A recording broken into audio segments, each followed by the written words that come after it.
This is Brian Drummond here, the OG voice of Vegeta from Dragon Ball Z, and you're watching Anime Secrets. It's over 9,000! Toku Secrets is a podcast run by the Anime Secrets website. Check us out at animesecrets.org for more anime, video game, tokusatsu content. Remember to follow us on Spotify, Apple Podcasts, YouTube, or wherever you listen to podcasts today. Oh, yes. This is Goldar, and you're listening to Toku Secrets Podcast. Don't tune us out, tune us in. Welcome to Toku Secrets. Join us as we journey into the marvelous world of Super Sentai, Kamen Rider, Power Rangers, and many other tokusatsu. Get ready for the adventure of a lifetime. It's Morphin time! Link to the Morphin Grid. I'm Nathan Desai, the dazzling adventurer, Smokin' Silver. I'm Patrick Allen, I'm Shinken Red. And I'm Rizwan Merchant, Gokai Red. And I'm Anthony Davis, also known as Curie Green. And we're Toku Secrets. What's going on, everybody? Welcome back to the Toku Secrets Podcast, presented by AnimeSecrets.org. And today, we are celebrating our 200th episode of the Toku Secrets Podcast. Quite a big milestone. And in celebration of this big event, we are going to be doing yet another tier ranking. We previously did a tier ranking on Red Rangers, and now we are going to move on to Blue Power Rangers, the next color in the ranking list, because blue is the only other color that has appeared in every season. So yeah, we're going to be taking a look at Blue Power Rangers this time, just ahead of us, just as a little special before we dive into our next Sentai. Now, before we get started, there is one thing I did want to respond to real quick. On a previous podcast that was posted on the O Ranger in-game arc, we had a comment posted by Kamen Rider Blackman 4426 where he was basically asking us about how we feel about the format of reviewing 5 episodes of review, and as opposed to previously when we reviewed 10 episodes. And to be perfectly frank, Kamen Rider Blackman, it's a format that, to be honest, just kind of works for all of us, especially, we're, with us, having our own, things that we need to do outside of the podcast, having to watch less episodes, kind of allows us to have a little bit more time to delve into deeper meanings without having to, like, if we're reviewing 10 episodes, but we want to take a look at deeper meanings, we could end up with a podcast that's like 3 hours long or something. So having shorter ones allows us to spend more time talking about deeper elements and not having to speed through everything. So and not only that, but with some of the upcoming Sentai that we're going to be taking a look at, it really is just kind of a, like, we would probably be reviewing even more than 10 episodes, just to give you a hint on how we're gonna be breaking down those. So yeah, we do appreciate the feedback. That's just how the format is going to be, and not only that, but I know that you kind of got the vibe that our O Ranger series just kind of felt like a drag for us to get through, and we agree that was that was not something that we very much enjoyed doing. But I can guarantee you that even some of the bad Sentais that we're about to review, it's not going to be a drag, because at least we'll have some passionate reactions out of some of us, especially Patrick with one of the Sentais we're going to be reviewing very soon. So, in the words of Patrick, Patrick want out for O Ranger. That was very apt, because there were points in the O Ranger podcast where I felt like I was barely holding on to sanity. I was just like, I'm so bored. Yeah. But I think when we're talking about other Sentai, like when we did Go On there, it worked really well there. Did we do this for Ginga Man as well? I don't remember. Yeah, we did it. I think we did it for Ginga. No. I think we started with Go Onger. Okay. Yeah, I think Ginga Man worked well for 10, but it also could work well for 5. Same with The format that we're doing, I mean, O Ranger was just kind of one of those cases where it kind of didn't work as much, but I mean, it's kind of a give and take with this type of thing. So so yeah. Um, we do appreciate the feedback, and we hope that you'll be able to like bear with us through doing 5 episodes per podcast, plus 1 or 2 more depending on the story arc. But yeah, definitely appreciate that feedback though, there, man. what But did yeah, but Patrick that's say? He was pretty quiet. It works a lot better for me now, especially because in the spring and falls I got school, yeah. so Yeah. I don't have time to sit around and watch like 10 episodes every week when I'm going to be out running around interviewing people and writing news stories and stuff. So I got more important things to do with my time. Dude, I'm the same. Like, there's some weeks where I have to binge. So we were doing like before the 5 episode shift. Like, how many times am I the last person to watch everything because I have to wait until the weekend to binge 10 episodes in between my weekend activities? And God forbid I'm working at a con that weekend. Oh man, it's tough. But with 5, I can just like, do 2 in the morning and like 2 in the afternoon, and maybe 1 right before we get on or something. So Yeah. it's a bit easier on me schedule wise, I think. Yeah, definitely. Plus, I mean, in the event that we have to do more than our normal schedule, it's a lot more doable for saying, okay, this time we have to do 7 episodes instead of 5, as opposed to saying, oh, this one we have to do 12 episodes. So, yeah. But yeah, that just wanted to get that commentary out of the way. We do appreciate that feedback though, and we do appreciate that you're still listening to us and enjoying us, because so yeah. But with that said, Yeah, we he can he actually has a lot of interesting comments he leaves on our YouTube channel. Yeah. He has some fun comments he leaves here and there that I enjoy going back and reading through. I haven't gone through and read them all yet, but at some point I'm gonna go through and read everything that's been put. We can do like a whole like mini podcast that's responding to some of these things that we have in here. Yeah, that'd be totally awesome. But I think without further ado, Nate, I think it's time. Yeah, it's time to take a look at we're going to be doing a tier ranking, pretty self-explanatory from our Red Ranger one. Okay, I didn't see this. He already put the one guy in the F tier. That's perfect. Oh, Look, Dax is already down there. Okay, good. We don't have to talk about him. I didn't think there's any reason to talk Right. about it. Okay. Yeah. But yeah, it's SA, with S being like the goats of the goats of the goats, A being good, maybe on the goat level, but not quite Nate, there yet. hold up. Hold up. For the goats. That's what I'm talking about! That's why he's there, mate! That's why he's the GOAT! The GOAT! I don't have the other ones, but I have that one now. Okay, yeah, I know. Good. Because when you were trying to imitate that when we were talking about Claire, it didn't really work out all that well.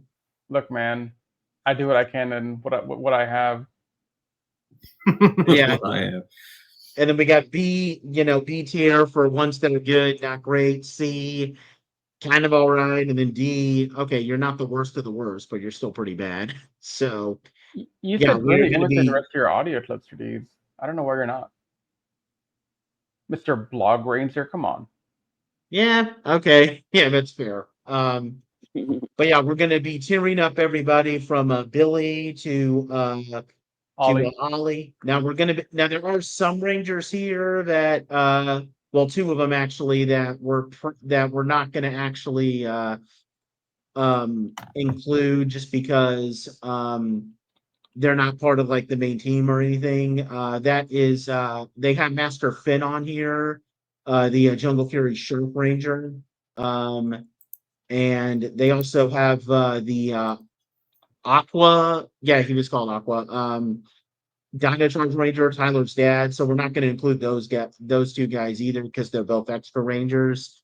We're going to include Blake from Ninja Storm just because, I mean, he's part of the main team and you can't really call him an extra Ranger. So I think Blue is just the most appropriate place to put him.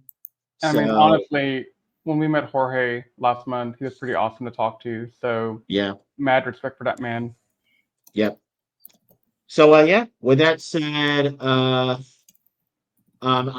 think I think for the most part, we might have some disagreements here and there, but I think everything is going to be. But I think we're going to be able to have some pretty decent discussions here, and we are going to try to rank them from not just tiering them up, saying like where we would put them in a tier, but we're going to try to like have them where we would rank them, like who's the best versus who's the worst. I mean, we already know who's the worst because he's already up on the board, but you're welcome. Yeah, with that said, so yeah, let's start off with the OG Blue Ranger, Billy Cranston, the Blue Mighty Morphin Power Ranger, who, fun fact, is while every other Mighty Morphin Power Ranger, well, okay, with the exception of green and white, the Blue Mighty Morphin Power Ranger suit is the only suit from the from the main 5 Mighty Morphin that did not have a second user. So Billy, he was there from day of the dumpster all the way to day afternoon. So he was there for quite some time.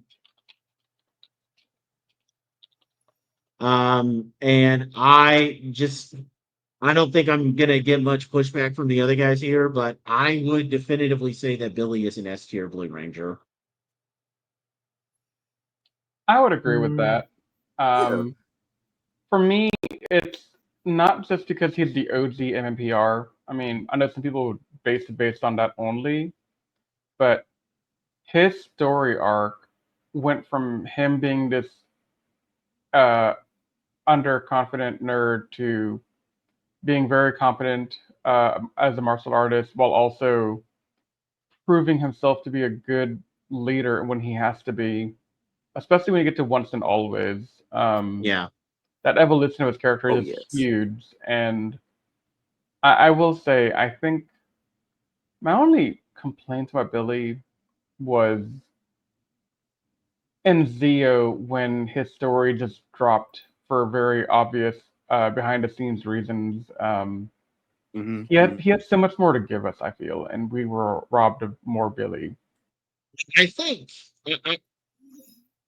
I might actually disagree with you a little bit on that, Riz, because I think what he did in Zeo for what it was okay. Like I like how they had him kind of turned into almost kind of a mentor role where he's assisting the Rangers. He builds the Xenoswords, by the way, and so he's kind of taken on a mentor role. And they try to give him a story arc. I kind of wish that they showed a little bit more of like what he was doing with the Alien Rangers when he went to Aquatar. But I thought that he worked out okay in Zeo, and I kind of wish that David Yost, I mean, I understand why David Yost ultimately just walked off. I mean, that's absolutely the right thing that he should have done, but I kind of wish that they at least tried to hint in the Turbo movie that Billy was actually the creator of the Turbo Rangers powers, because that would have been a great way to send him off. But yeah, I would still say even just from where he is in season 1 as this awkward nerd, and then by season 3 he's practically second in command of a team, and he's able to fight off things, putties and tankas by himself. Like, yeah, I mean, it's it's either him or Kimberly, and I'm probably leaning toward him. That's probably the best of the original 5 Rangers. No, he is. I don't really think it's much of a debate, honestly. Like, Kim is great, don't get me wrong, but she's not on his level. I think that Billy stayed on up until like end of Zeo, so. Well, I think the reason Kim's character for me was not as great is nothing to do. It's nothing against Kim per se. It's just Kim, my girl. Did you have to do a Dear John letter? Mm-hmm. So we all in consensus that Billy is S tier. I mean, he's on the board, so Yeah. Okay, cool. Then let's move on to our blue alien ranger, Cestro. What you got? I mean, alien rangers are part of the team, so we can't include him. I'd probably argue that Cestro is, I want to say a low C tier because he's the only alien ranger that's allowed to actually do stuff and have something vaguely resembling a personality. And the reason I would put him in C tier is because he's not a great character, but there's nothing that definitively makes him bad or anything. I don't know. The alien rangers are really hard to evaluate properly, I think. Outside of Delphine, because she was the leader and she had a lot more, I guess, presence on screen compared to the others, but they just weren't around long enough to really have an impact in any conceivable way. So while he wasn't, good or bad, he also really wasn't, he had no moments like any of the aliens did. So I don't want to say C because he has 10 episodes to his name compared to everyone else has 50 to 30 to 50. So I'd probably put him in the D tier. I put him in D too. Not because I don't like him. It's just, I think high D tier is probably a bit more appropriate then, because he's not a bad character, but yeah, I can see where Patrick's coming from there. What do you think, Riz? I was going to go with C. My argument for C was, while you're right, Pat, that Delphine had the most characterization out of D5, I think the second would have been Cestro, and we got enough characterization for him to know that, hey, he's the brains of this team. And while it doesn't say a lot, that's more than we got from the other three that I can't remember the names of. Yeah. I don't know. I kind of wish that they brought back Cestro. Well, Cestro appeared in 2 episodes of the Zio outside of the team up episode, like that one episode where he shows up to take Billy to Aquitar, and then he and Delphine appear in that episode where we find out Trey is the Gold Ranger because they're the 2 people that recover him. I think Cestro was there with Delphine. But I think you're right. Yeah, I kind of wish that you could have given us more episodes, like maybe Cestro is maybe giving us some scenes where Cestro and Billy are battling against those monsters, the hydro contaminators.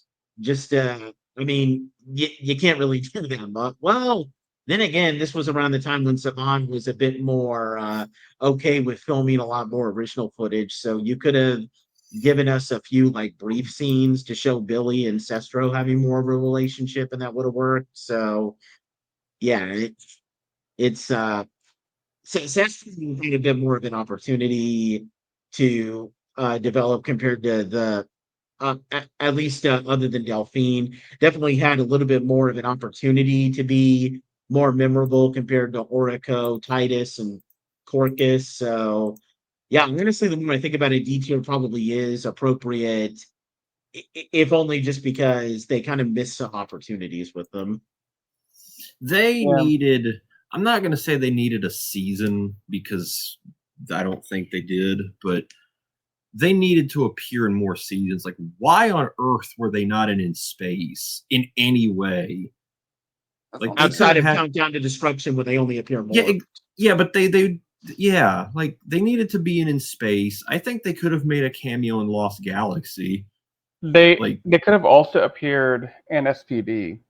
Yep. Oh, they could have. Yeah, they could have. I know that the Disney era tried to disassociate from the stuff that came before it, but they would have made sense in that season too. Well, there's a scene in one episode of SPD where you can see a drill sergeant for SPD that is very clearly meant to look like an Equation in the background. Yeah. So They could have easily appeared in SPD. Like they exist, but they're not. But like they're not. It's not them. It's just one of their. It's I just guess more other people. But people. Patrick, I see your comment on them trying to disassist, and I raised you one Tommy Oliver. That was like the one exception. Yeah. But yeah. Yeah, I think P tier is appropriate here. Yeah. Okay, so Rocky. Zeo Ranger 3 blue. Okay, so I'm gonna start off with Rocky here because I wanna. Rocky was not a very good red. He was really lackluster. He didn't really get to do a lot. I do feel like Rocky as blue is where he did better. Yes. Not that that's saying a lot, but he did better. I don't think he did better than a C rank, though. If I had to be honest with you. Yeah, I'm definitely gonna say C here because on one hand, so he has 2 episodes where he has crushes on different women, which I do appreciate that because he never had a romantic interest back in the Mighty Morphin days. But I think but of like the Zeo Rangers, aside from Trey of Triforia, who only appears in like 1 or 2 episodes, I actually do have Rocky kind of listed as probably my weakest of the Zeo Rangers because I don't think they do too much with them. And the sad thing is they had a great opportunity to give him something with the episode where he tries to fight King Mondo, where he's feeling replaced by Jason. But I don't think they used that to its full potential because he never talks it out with Jason in that episode. And I kind of wish that they did more to like maybe have him and Jason have a close personal friendship because it would have been a cool parallel where, the 2 Mighty Morphin kids are now fighting together and that could be interesting in kind of a weird way to like have them form a close friendship. Just a wasted opportunity. Because it's kind of a weird, kind of bizarre type of concept. Because Rocky is the only one of the 3 Stone Canyon kids that ever fights alongside his predecessor. So, yeah, I know that's a weird thing to harp on, but I kind of wish that they gave him more interactions with Jason. Yeah, Zeo wasn't the best when it came to character writing, or anything for that matter. What'd you say you put him? Like C? C. I mean, he benefits from being an established character already because he had a season and a half as the Red MMPR Ranger before that, but that doesn't really help him much as Zeo 3. Yeah. I think C is fair. What do you think, Anthony? I actually kind of liked him as Zeo. I think he deserves at least a C in my book. You may not agree with it, but I can see him as a C. Maybe C, mid C to like upper D, I guess, in that range. I think it's fine. What are we leaning on him for? C? C. Yeah. Okay. Like I feel like he fit better, but he probably needed some. I don't know. Like I kind of wish that you gave us like a recurring story arc with him having like a recurring love interest instead of him having 2 different in each episodes. Maybe gave him a sort of rivalry with Jason. Like there were definitely a lot of opportunities for Rocky that they could have taken that they unfortunately didn't. Do we want to move on to Justin now? Yeah. Go ahead. Go ahead. I'm gonna say Justin belongs in C tier. I know a lot of people hate Justin, and I used to be one of those guys that hate him. So FYI. I can't say I can't understand why people hate him because I get it, but and keep in mind, I just recently watched the entire Zordon era, so Justin is very much fresh on my mind. because I was watching the entire Zordon era in preparation for a bunch of the Sentai that we're about to review, and I find Justin all that annoying. And now, granted, he is not an amazing blue, but I mean, I actually have him ranked ahead of Ashley. I have him ranked behind Cassie, Carlos, and TJ, but I actually thought that he actually did some more memorable stuff compared to Ashley that season, because Ashley got a little bit better in space, but she was good in Turbo, but just not as great. But with Justin, I feel like I did kind of want to see what was going to happen with him and his dad, and even some of the moments where people would say he's annoying, like that episode where he gets super strength and he's showing off and everything. It's like, I mean, he's a kid. You can't expect him to not act that immature. So, yeah, he's not an amazing blue, but I don't think he's worth nearly as much hate as people try to give him. Yeah, his character is not terrible. Like, he doesn't deserve the hate he got when we were growing up. And I'll be honest, I'm guilty of some of that hate as well. I just didn't like the character growing up. Me neither. But I've grown to like him now. I've grown to like him. I think he's definitely nowhere near the worst of the blues. You're welcome, Dax. But you know, he's middle of the pack. I mean, it's all right. Like, you know, there it is. I'll keep my explanation brief. I hated him until I watched Die Ranger and realized they could have done a Kid Ranger much worse. That is true. That is true. But I would say on that. I would say, in my opinion, in the C tier, Justin falls behind Rocky. Yeah, I think that's fair because Rocky had 2 seasons. Now, the next one, I'm gonna pop him up right up here where he belongs. Here you go, King. There we go. I know a lot of people prop TJ up as being the first Black Red Ranger in Power Rangers history. He was a better Space Blue than he was a Turbo Red. Yeah. Let's be real. Mm-hmm. His role in Space was amazing. Yeah. And I even loved him as the Red Turbo Ranger. Like, he's already really good as Red Turbo, but in Space it's because like, him having like the experience of being the leader of the team and his dynamic with Andros, who was like the new leader, was very interesting because it was like a hesitant respect at first, and then the two were like, he was almost like a second leader. Yeah. His dynamic on this in Space roster was amazing, and he owned it. And there were times where he even kind of took the lead over Andros. There were a few subtle moments and then a few pretty overt moments. Like, there's this one filler episode where everybody except Cassie is morphing together, and even though Andros is right there, TJ's the one leading the morph, saying "Let's rock it." And then you have the episode where of the Psycho Ranger saga where Ashley and Kelsey are getting into a feud, and TJ's making them sit down and like trying to say, "Okay, you're gonna sit down and you're not getting up until you guys resolve this little spat of yours. So stop acting like kids and get your stuff together, girls." Honestly, I think Andros has a lot to thank for TJ too, because Andros has a lot of moments where he gets very emotional, and TJ was like the logical, calm voice on his shoulder. Yeah, like with the whole thing with Astronema.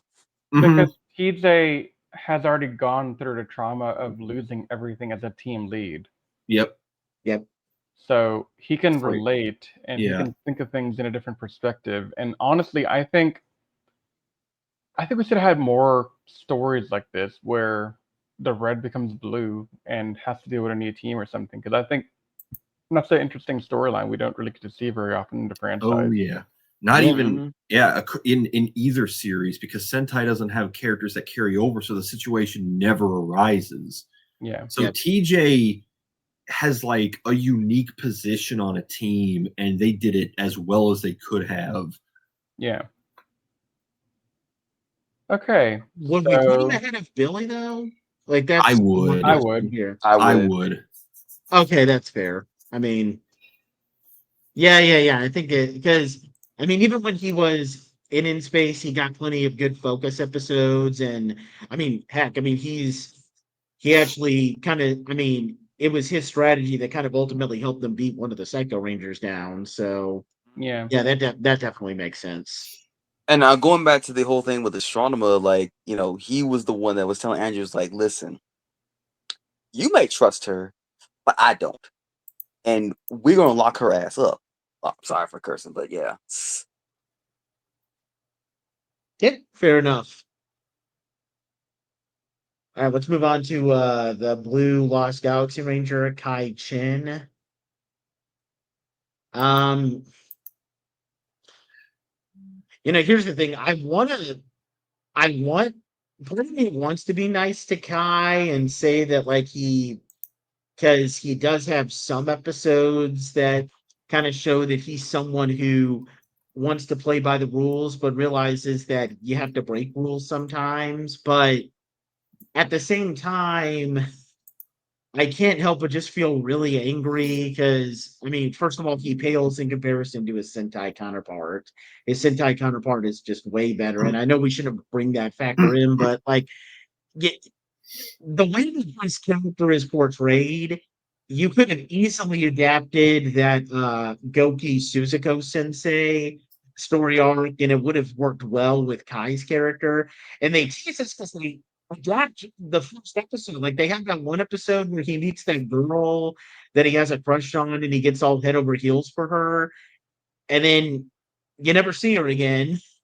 Like, what the hell, Savon? Why would you tease us with that and then just not follow through with that? Shame on you. So I can't see Kai going anywhere higher than a C because I mean he's decently acted. His actor has gone on to be a pretty successful actor, but The thing about Kai that annoys me is that Power Rangers never, and this is something I'm actually thankful for. Power Rangers has rarely ever done the rival blue dynamic that I think Sentai overdoes.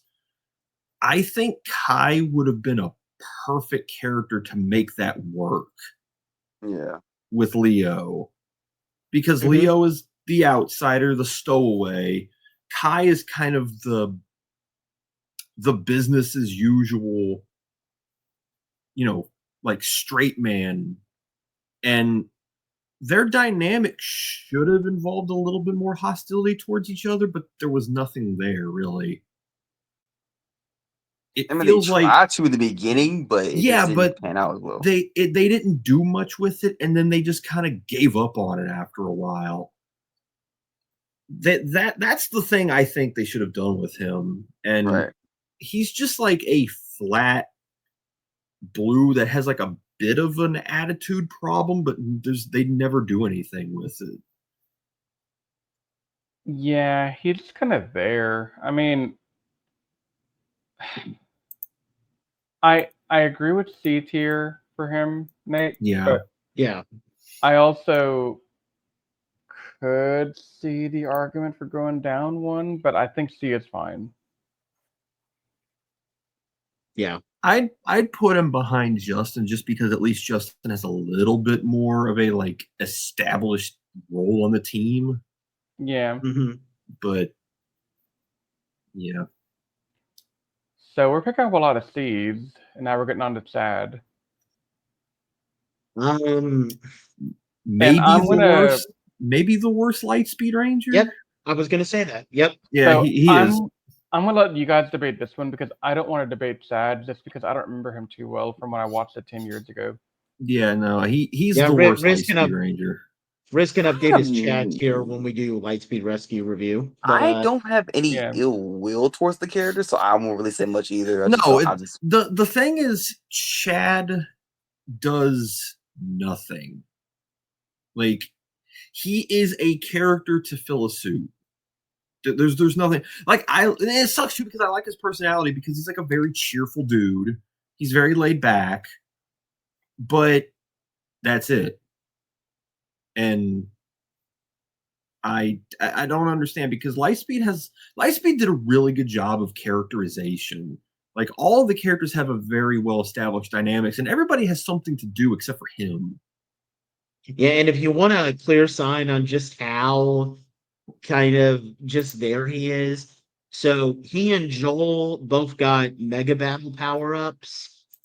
The episode where they both get their mega battle power-ups in the same episode, but it's pretty big moment for his time because he's getting his power-up. Guess what? It is a Joel-focused episode, and he doesn't do anything in it.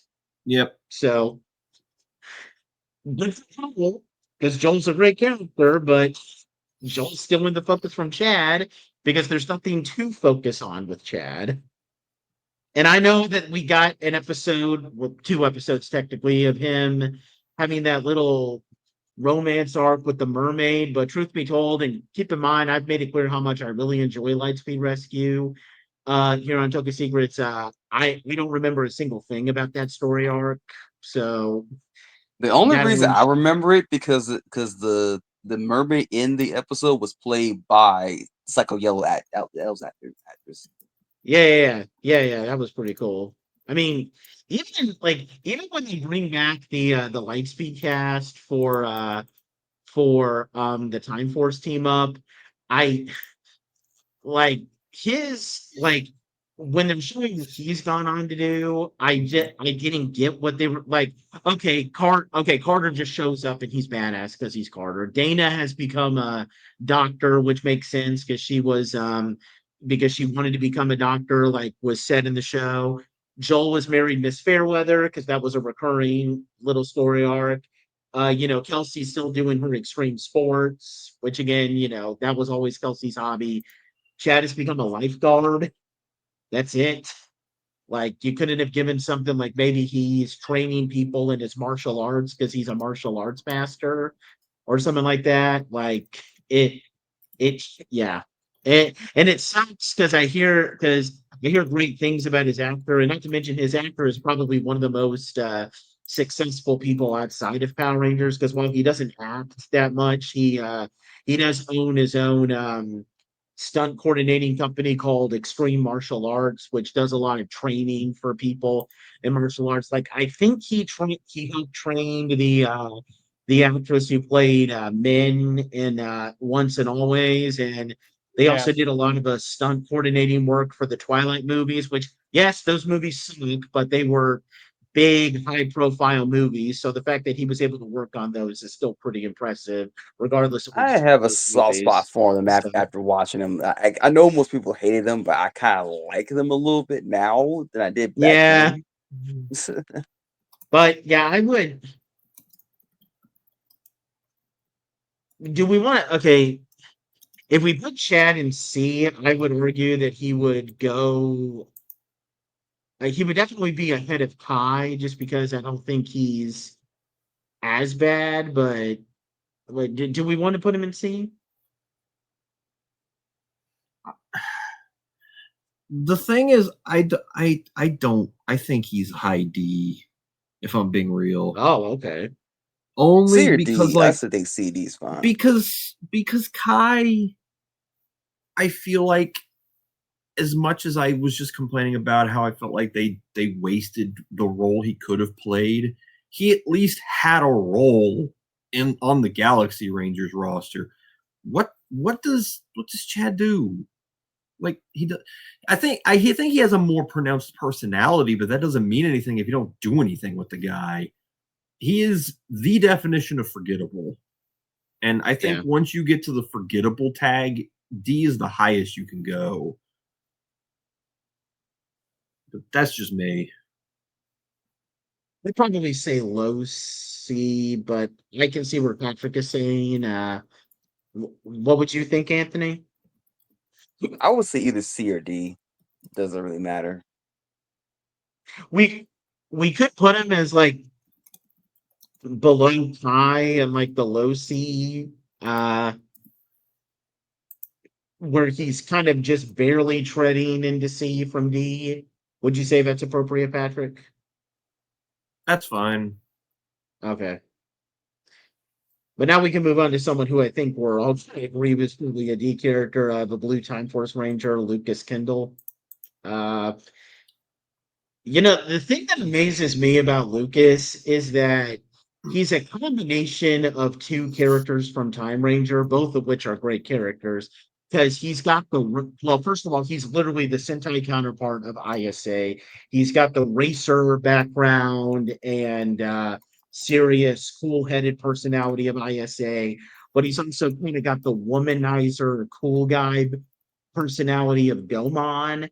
And yet, despite them combining two of Time Ranger's better characters together, you somehow create the weakest and most forgettable Time Force Ranger ever, which is something because of how great of a cat. Like Patrick was talking about how great Lightspeed was with creating its characters and all that. Time Force has even more memorable characters than Lightspeed Rescue, and Lucas somehow manages to still just be forgettable. You know the really messed up thing, and the reason why I'm gonna put Lucas below Chad on this list, just jumping ahead, he's just as forgettable as Chad, but he has a more unlikable personality. So he doesn't even have that going for him. So why is he in C tier for you? He's in D tier, right? Yeah, we're putting him in D. Yeah, we're putting Lucas in D tier. Yeah. Yeah, absolutely. To me, they're both in D tier, but I put Chad above Lucas because I see what you're saying. Okay. They're both useless in terms of in the story dynamic area, but Chad at least has a nice personality. Like you can imagine yourself being friends with that guy. He's cool. He's chill. Lucas is a turd. I don't want to know him. And he's not like a douchebag in the way that God dang it, his name escapes me right now. Time Yellow. Domon, yeah. He's not a douchebag in the way Domon is, where he's a douchebag, but he's an endearing one. Like he's got that side of him, but he's a cool dude. Like Lucas is just a dick. Yeah. So and I get why you didn't want to adapt ISA's story arc, because that's a little too dark for Power Rangers. That's too much. But you couldn't have adapted the story of him falling in love with the girl from the year 2001. And I know they technically are already doing that with Wes and Jen, but I mean, you can do the same with Lucas. And I mean, heck, or if you wanted to create your own original thing, you could have done like some sort of like recurring rivalry / weird romance story between him and Nadira outside of just that one lame filler where they just go out on a date. Like you could have done something like not quite on the level of, not quite exactly the same as what they did with Zonette and Red Racer, because that was a little bit of more of bizarre circumstances. Yeah, but you could have done something like that and like had that be a catalyst for Nadira's eventual redemption. Or again, you could have just straight up instead of just reducing that really amazing story or to just a filler episode where Nadira meets a photographer. No, not Nadira. Katie meets a photographer. You could have just straight up adapted the Domon Honami story arc, because that was one of the most amazing things in Time Ranger. And it would have translated perfectly without any inappropriate or dark elements to it. So, yeah, you had a perfectly good story arc for Lucas right there, and you just wasted it. Mm-hmm. Yeah, I agree with that. You want to chime in here at all, Riz? No, y'all took all the words. I like it.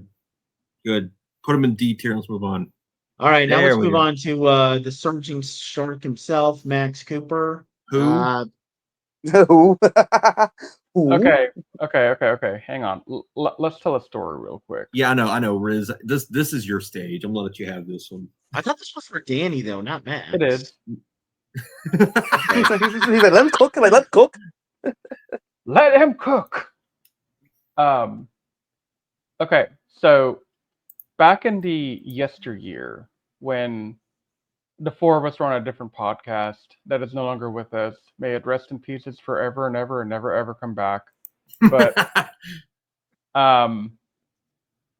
we were doing a podcast trying to rank the top 10 worst Rangers at the time. I And remember this. It was Frankie and I. And we're doing a nice professional video where we're pulling the photos of the characters into the video to make it a proper video. And I went to Google to ask for photos of each of these characters one at a time. And when I got to Danny and Max, I input Max and I got Blue Sark. But it took a couple of scrolls to get there because he wasn't really at the top of the page. There's just other blues at the top. Like you had a Billy, you had a insert other blue here. Then you had Max a couple of rows down. I was like, okay, that's kind of weird, but whatever. I'm clearly typing in Max from Power Rangers Wall Force, but okay, Google, do what you want. You do you. Then I type in Black Power Ranger Wall Force Danny. Do you know what Google told me back then, over 10 years ago, guys? It told me no results are found for this query. Danny did not exist on Google for that moment in time. I remember this story. I remember actually. And anytime I talk about Max and the terms of ranking, I have to just mention it, even though it's not dealing with Danny right now. Still a fun story to tell. It's his best friend. I don't even remember his personality. Well, okay, so I have who is this character? Okay, so Max's character is supposed to be a kid. Yep. Not a kid like Justin, not a kid like what the heck is that guy called in Die Ranger that you don't like? Oh. That guy. But he's like, maybe 13, 14 years old, whereas Justin is probably like 8 or 9, I think, whatever. So, he's a little bit older, he's a bit more mature, but he's still a kid. The thing I didn't like about Max's character in Wall Force's context was he didn't get a lot of independent screen time. Every moment he had, to my recollection from 10 years ago, and feel free to correct me where I'm wrong here, but a lot of his screen time came with him paired with Danny, which at the time I didn't really think a whole lot of beyond, okay, this character has nothing going for him on his own. He's reliant on another character to make himself useful. But now that I'm looking back at this 10 years later, why were they friends to that level of friendship? Yeah. I mean, they say it was in a Sentai. They try to say that in one episode, Max saved Danny while he was on his first mission as a ranger, but even then, it's not really shown well because it's like the 4 Rangers, because this was the 4 before Cole showed up. They were like jumping from one building top to the other, and then Danny lost his balance and almost fell off the edge of a building, and then Max helped him up. But it's like, okay, but he was morphed, so would he have died had he fallen? Because I don't think that's how it works. I mean, if he got saved by an org from being killed by an org, then okay, that's a bit more believable. But yeah. And I don't know, aside from maybe that one episode where we find out that he used to be a professional bowler or training for one, he doesn't do much. I don't think he's as bad as Danny, and believe it or not, I actually don't think he's nearly as annoying as his Sentai counterpart, because his Sentai counterpart is super annoying, but that's not saying much. So, yeah, he probably... At one point, I probably might have considered putting him in F tier, but I'm probably thinking just D below Cestro. He's a D. Yeah. He's easier. Yeah, he's not egregiously stupid like Dax is, so I can't put him down there, but he is just... Yeah, Tori. Yeah, put her up there. Yeah, Tori goes fully Wind Ranger. Tori's A. Yeah, For those that can't see the screen, I just yanked Tori into A tier while they're still talking about Max, because I was tired of talking about Max. I don't blame you. Let's talk about Tori then. Okay, so I just want to start off by saying this podcast is being recorded on July 11th of 2025. Yep. We're 1 month out from having attended Ranger Stop and Pop Atlanta, and I guess now is as good a time as any, Nate, to start announcing. At the very least, you will have Nathan and I reuniting again this year in Orlando for Ranger Stop Orlando come November. Why, you ask? Well, a couple of reasons. One, I had way too much fun and I wanted fun to stop. I love the Ranger Stop community. I love the con. I love the atmosphere being around the Ranger fandom. But two, the lovely actress who played Sally Tori Martin is coming to Orlando. Yep. Hell yeah, I'm looking forward to that. Yeah, I saw That's that. not- Yeah. Along with a couple of other really cool people, like the actor who played Dylan from RPM. Oh, The wow. Yeah. And Saya from Gingaman, I am so looking forward to that. Yeah, that's the big one for us. Actually, that's one big reason Nathan and I are wanting to go to Orlando. There's another one that has not been announced yet officially that we know about. But and they just announced that Sarah Brown, Caitlin from VR Troopers, is coming yeah, too. I'm excited for that. yeah, same. But there's another actor who we are aware of who is coming to Orlando, and Oh yeah. Nathan and I really want to meet this person. Yeah, we can't say that out loud. We can list that in the chat for Anthony and Patrick, but we can't say. Oh, I'm texting them right now to tell them who it is, so they can Okay. put their butts over there too, because I know they're going to want to come too. Once I tell them. I wanted to come anyways. Well, now you have another reason to want to come. But yeah, to go with Tori, first of all, I think she's the best of the three Wind Rangers because she's the most sensible. She's the smartest of the three guys. That's not hard to do. Let's be real about that, first of all. Yes, yeah, that's true. Dustin's an idiot. Sane is kind of eh. The only Ninja Ranger from Ninja Storm that I would say might be better than her is Cam, but just by a little bit.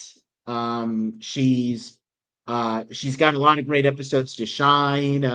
One of my favorite episodes is that episode where she gets put into that alternate reality where the Rangers are evil and Lothar and his generals are all the good guys. She can't morph, but she still fights against the Rangers anyway, and she rallies Lothar and his generals to fight back.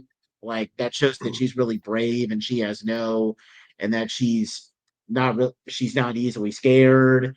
And I kind of wish that she got a little bit more to like shine when she came back for Once a Ranger in Operation Overdrive, but just the fact that she came back in general was a win. So yeah, I mean, Courtney's just awesome. Really can't say much else. Definitely. Yep. I totally had a crush on her too when I was growing up. Yeah. And boy, my friend back in Alabama, Josh, who had a crush on Tori, he is not going to be happy when he sees that I'm going to meet her in Orlando. But I don't care; he'll get over it. You know what? Zoss, it's your buddy Riz. We met in Atlanta twice now. You get your butt out to Orlando, or else I'm going to come drag you, kicking and screaming. Actually, yeah, Josh. I mean, by that. I will drive over to Alabama because I know exactly where you live, and it's not that far of a drive for me. I will drive there, and I will drag you to Orlando. And you know that I'm crazy enough to do that because you've been my friend for almost 20 years. So, yeah, I'm definitely crazy enough to do that. Well, also, we have a real life example of you doing this with Anthony. Yes, you have. That is true. I did once drive all the way to North Carolina and drag Anthony all the way to MechaCon. So, but yeah, now we can move on to. Do we all agree that Tori is A tier? Yeah, absolutely. Okay, now we can move on to her ninja. Thunder Ranger counterpart, I guess. Also her love interest, by the way. Blake Bradley, the Navy Thunder Ranger. I have a hard time deciding how I feel about the Thunder Rangers. Okay, so I want to put him in A, but I don't think he deserves to be A. No. I think his villain arc ruined him. No, absolutely not. His villain arc Like, ruined him. my issue with the Thunder Rangers is that after they become good, they kind of just become stagnant. They Yeah, didn't have thank nothing really you. going on for them. That's exactly what I was thinking. When they were villains, they were pretty interesting because, hey, a villain faction, and then him and his brother. Yeah, they were so cool. Like they just like fell off the face of the earth when they became good guys, and I don't know what happened. Oh my freaking! I freaking when I watched Hurricaneger and watched those two brother storylines, I was thinking to myself, why didn't we get that with them? I mean, in Blake's defense, I mean, now I'm just like, wow, like Kabuto Ranger is definitely a very interesting character. I never found Blake's counterpart Kuwaga Ranger all that great. Honestly, I don't know. I'm gonna have to watch Hurricaneger again to figure out whether I think Blake is better than Ishu or not. But I would. But in the case of Ninja Storm, both the Thunder Rangers are just kind of bland after they become good. So yeah, but I don't know if that justifies putting Blake in B tier though. I put him there for right now because I don't think he's A tier. But I might put him in C just ahead of Rocky, just because he has that villain arc that does make him stand out a lot more than any of these other blues that we have in C tier. But aside from that, I mean, yeah, there's not much else. I mean, he and Tori kind of try to have a little bit of a thing going, but they don't really do much with it. And his actor's amazing. He was very fun to meet. I definitely enjoyed meeting him, but that's no slight against him. He can only do so much with what he's given, but yeah. All right, on to my eternal debate. What? Yeah. Do we all agree C tier? Okay. Yeah. On to my eternal debate. So I have trouble deciding on him going here or here. He's not S. I think here. I think he's above Tori. I think here. Yeah. He's high A. Absolutely. Yeah, Ethan. Yeah. He's high. Dino Thunder was great with its character writing, and he is a perfect example of that. One of the things I loved about Dino Thunder was the fact that all three of them were from different cliques, and they all had like a hard time getting along. And with him being the bully who had like the gall to stand up to people who gave him crap, I love this guy so much. Yeah, he has the nerdy background of Billy, but he's not timid, and he's not just gonna roll over and let somebody give him any of that stuff. Yeah, that's why he's so cool.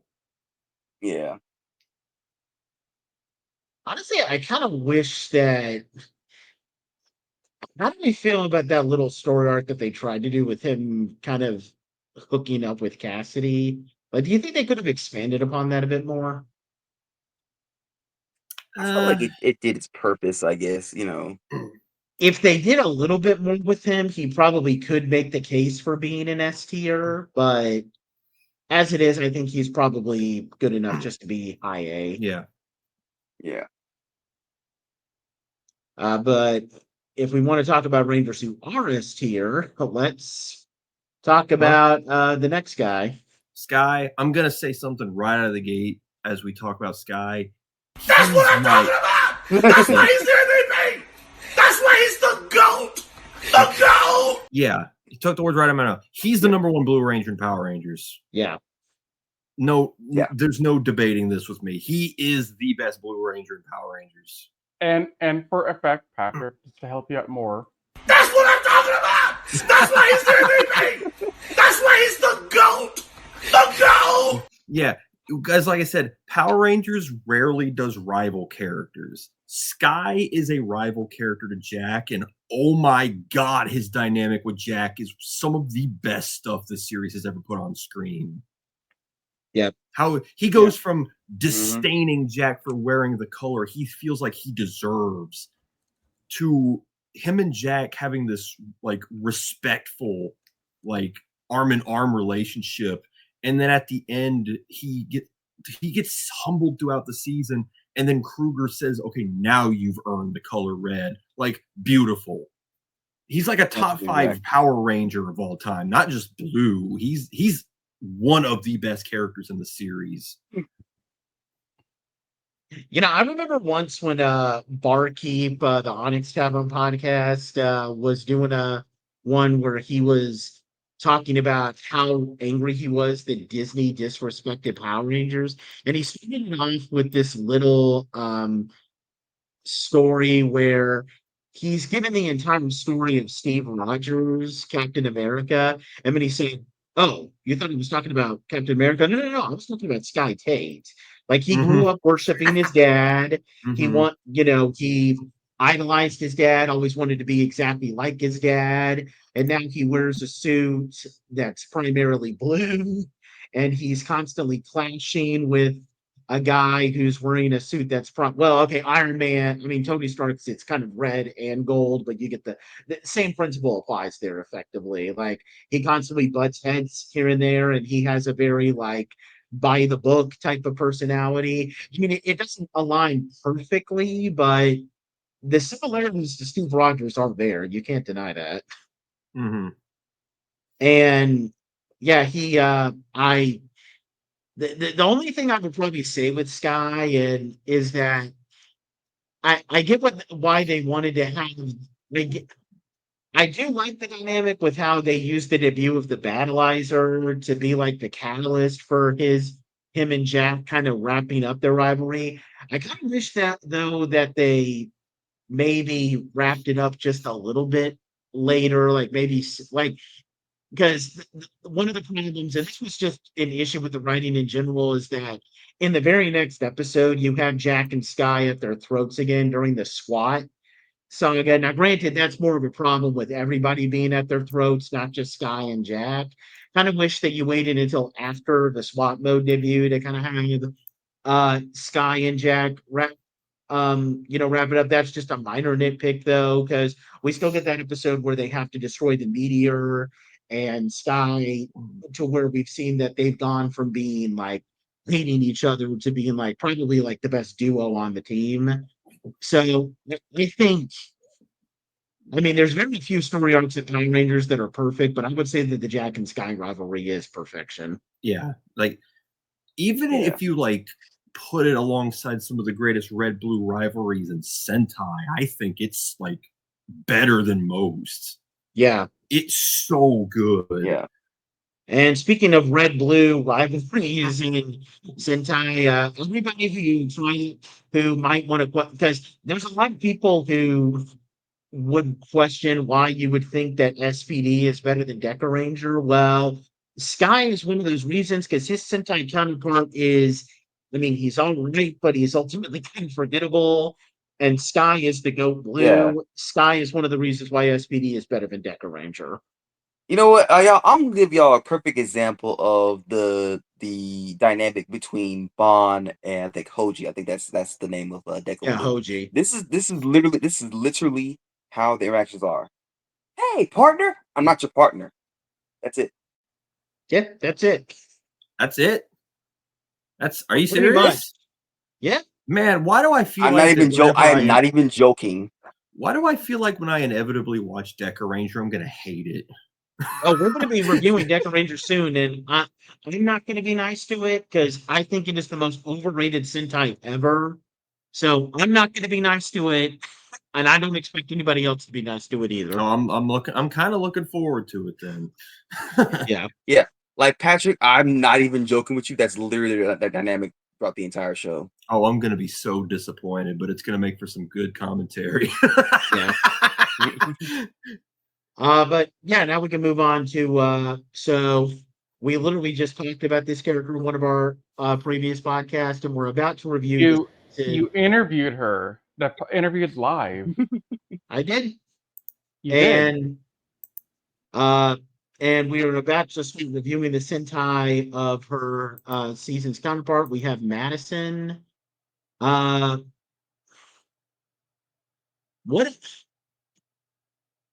Madison is Madison is walking a very fine line between being A and B, because the only reason why I wouldn't put her in A is because I wish they did more with giving her a bit more focus. They give her a great episode at the beginning when she becomes a statue, but then after that, the only other episode where she gets definitive focus, and even then it's not complete focus on her, is that episode where she's feeling down because she feels like she's not worth enough to the team. I wish that they did more. I wish that we got more focus episodes on her, and I wish that they did more with the romance between her and Nick outside of the first episode and the last episode, and with a little bit mixed in with the episode where she becomes where she gets turned into a statue. So I would say high B for her. She could have been and I mean, I don't want to say much more because it'll sound like we're just going to start repeating the same stuff from our Mystic Force review. But in my opinion, she's exactly what Mystic Force is. She's solid B. She could have been A or even S tier if they gave her a little bit more focus, and if Disney weren't a bunch of cheap asses, pardon my language, and cut the budget. But I mean, as it is, I mean, yeah, I'd probably say high B. Yeah, I think B is a pretty fair ranking for her. Yeah. Because like you said, with the budget cuts and everything, if they got the chance to go full stop with Mystic Force, if they wrote it the same way they did SPD, she would probably been up there with Sky. I feel. Yeah. She had the but no, she's a good character, but she's not Tori or Ethan. Yeah. She's a great character regardless, but yeah. She's gonna remain in my personal A tier. Fair enough. I think I liked her character more than y'all did. I know Nate has probably tired of me saying this one thing over and over again when it comes to Maddie. No, I'm not tired. I like it when you say that. Go ahead. There's one defining scene that I think gets overlooked a lot in these kind of type of discussions about Madison. And this is something I actually told Melanie Vallejo, Nate. Yeah, let's keep making fun of me for how I mispronounced that, which I totally did on purpose, by the way. No, you didn't. Nice. I didn't do it on purpose. Nice save. Yeah. So when I was talking to Melanie, I told her she's one of my favorite blues. And so background for those that did not listen to Mystic Force for whatever reason, if you haven't listened to it, go listen to it now. Looking at you, Aka. But I think I've had a very interesting relationship with Mystic Force in general. So the first time I watched it, I loved it. Thought it was fantastic, worthy of like an A S tier category. Watched it again years later with these idiots in the call, and my opinion dropped to like a D tier mainly because of the Nick fatigue. Then I watched it again this time, and I was like, man, that's pretty good. But Madison has been the one consistent piece for me outside of Xander and Chip and Vita and everything not Nick. But Madison in particular had one scene that I will never stop loving. And it's in the cave when they're about to be defeated and Nick's giving up hope. And he's saying, guys, wake up and smell the coffee. Or no, wake up and smell the darkness. It's over. We can't win. We've lost. We lost Ageron. We lost Udana. It's over for us. Madison from the back of the cave says, "No, not this time. We're going to keep on fighting because you believed in us then. I'm going to believe in you now." And that scene is so powerful and defining her character, because at the start of the season, she had no confidence in herself. Like, she didn't think she could be a ranger. She didn't have what it took. But then season progresses. She has, some background moments, I think, where we don't really see a lot of development, but it's happening. And then you get to the finale, and she's, willing to talk back to the red of the season and to her potential love interest later down the line, and tell him, "No, screw you. You brought us this far. We're going all the way." And that scene has carried a lot of appreciation from me to her, because that's just a really great scene to me. That I don't think gets a lot of love for her.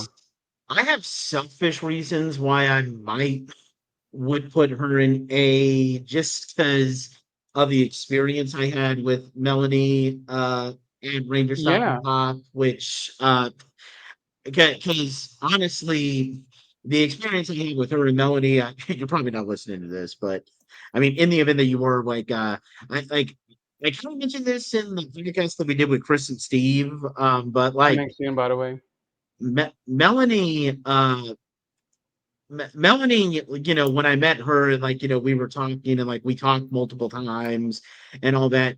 It was just a different experience that I had with meeting her compared to like that is on par with some of my special experiences where like she was talking with me. She wanted to like, she was being very friendly with me. She actually, the last time that we saw each other before she had to leave and I was getting ready to leave because I had to try to, because I had a long drive for me the next day. She was actually like, she reached out to give me a hug. Yeah. And that's when I kind of, because, I told Riz this and everybody else knows this, that I deal with terrible social anxiety. And I'm afraid constantly when I'm at cons that I give off the vibes of a creepy fan. So you Melanie, don't. I know. Don't. But God for dang it, Melanie, Nathan. for Melanie to Hang not, on, Nate. No. There. Okay. But like I was about to say, for Melanie to do that to me, like she's the one reaching out to give me a hug, not me trying to force one on her, or like some of those creepy people would do. That experience honestly has kind of had a bit of a positive impact on me mentally, to the point where you can't say my social anxiety is dead, but it got like it was dented significantly in a very good way after that moment. And to add on to Nate's story that he didn't tell, that I want to elaborate on more. So setting the stage for more so for Anthony and Patrick. I don't know how much we've actually told you about Ranger Stop and Pop, but when we were there at the VIP dinner, obviously emotions were all over the place. In the beginning of dinner, we were all like kind of gloom and gloom of, oh man, this is the last con for Ranger Stop and Pop Atlanta, never to be seen again, despite me kind of having been given hints that we're going to have another year. But, there's still a lot of doom and gloom in the air going about. And then Nathan and I get that real high of, wait, Toylanta and Zoylanta bought Ranger Stop and Pop, and, the con's going to continue. So we went from the low doom and gloom to the high, yeah, party time, people. And we stuck around after the VIP dinner for the party for a little while. And we're just doing our thing, not really seeking out to talk to anyone in particular, just kind of exploring and seeing who's there and just kind of watching stuff. We passed by Melanie, and I'm like, okay, so we'll just pass by Melanie, say hi real quick, and move on with the walking we're doing around the dance floor. Melanie stops us and talks to us for like a good 5 to 7 minutes, give or take 39 seconds. And, it's a very genuine conversation, and it's not any like, like typical fan interaction we go to a con where they're trying to hustle you to get an autograph, or they're putting on that front because they're a celebrity and they have to put on the front. Which, I mean, okay, most Ranger actors are actually very nice people when you get to talk to them one-on-one outside of the con. I can say this from personal experience, and I know you two can as well from Morphicon. But having hung with several of these actors outside of the con now, Melanie was very genuine in her conversation with us, kind of telling us like how she felt very at home here, and she loved the community, the camaraderie, not only of the fandom, right, but also of the teams of Rangers. So like, the Mystic Force crew, obviously they were together they hadn't all been together for many years. So this is the first time they'd all been united together in quite some time. So that was special, and they were like making plans to go out for like a party after the party ended. And she mentioned that other teams, like other cast, were doing the same kind of thing, and we just talked about a good number of things for that 5 or 7 minutes, give or take 39 seconds, and no, it was just a very genuine conversation, and I think she was a very lovely person. And similar to Nate, I did run into her and Antonia Preble, who played Claire from Mystic Force, and also Nova Ranger, and Krista from Dino Thunder, Connor's love interest, a couple of times on the last day. And each time we stopped and talked for at least 2 minutes. They gave me hugs and they said thank you for everything. Antonia Preble interview coming soon, by the way, once this episode goes live, because I put a ban on myself from posting more interviews until we got episode 200 posted, so I didn't mess up my numbering. At least you're honest. Hey, he kept his word. So yeah. You have no idea how much I wanted to go post the Antonio Preble interview, or the John Twee interview, or the Psycho Red interview. Let's go Psycho. Because that guy is hilarious, by the way. I can't wait to see the Antonio Preble interview come up. Give me a little bit of time, but yeah. No, but I just think Melanie was a very genuine person, and I just want to add on to that. And for those that are listening, and if you're on the fence for going to Atlanta or Orlando, and you have the means, you have the money, you have the time, and the PTO, and whatever else you need to get out there, I recommend doing it. It's really a great experience. And I would urge you guys to all go out and check it out. Yeah, like I've had most Ranger actors that I meet, I had really great experiences with, but there's only 2 experiences that I would say had a genuinely like great impact on me. One was Sean C.W. Johnson, and the other was Melanie Vallejo. So that for me, Melanie was one of my favorite ones. Aaron Cahill, fantastic interaction every time. I enjoyed the 2 of them. I also greatly enjoyed my time hanging out with the Font Man a couple of years ago. That was a fun time, just talking to him, getting to know him better. Yeah. Got to know him and his fiance before they were married, or even fiance. I don't remember what they were at the time, but they got married like 3 years ago, I think. So. Yeah, I met them in like 2018. Okay, then they still would have just been engaged. Yeah, I don't know when I met them the first time. It was something like that. It was before I graduated college. Yeah. But no, that's just my quick, not really quick rant about Ranger Stop and Ranger Stop Orlando and Pop and Stop and Stop and Pop and all that stuff. But yeah, the TLDL Too Long to Listen version is that Madison is awesome. This.